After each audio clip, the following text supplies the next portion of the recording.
Magandang araw. Ang kwentong quarantine natin sa araw na ito ay pinamagatang Bakit malungkot pa rin si Bunso? Tatay, kailan matatapos ang quarantine? Malapit na. Malapit na, Bunso. Yay! Makakalabas na rin ako. Hindi ako sigurado kung ligtas ka ng lumabas. Hindi pa rin pwedeng maglaro sa labas. Bakit?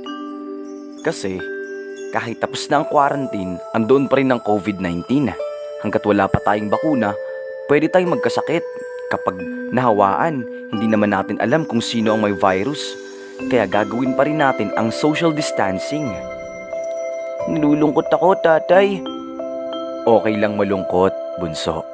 Maski naman si tatay malungkot din. Lilipas din ito, Bunso. Tulad mo. Dati, baby ka lang. Pero ngayon, malaki ka nang hindi mo namamalayan. Tatay, may COVID-19 din ba sa langit? Ha? Bakit mo naman niya naitanong? Hiwa-hiwalay din kasi ang mga bituin. Sila rin kaya ay naka-social distancing? Maraming salamat sa inyong pakikinig sa kwentong pinamagatang Bakit malungkot pa rin si Bunso. Sa kwento at guhit ni Salvacion C. Montenegro at tinig ni Al J. Vicero.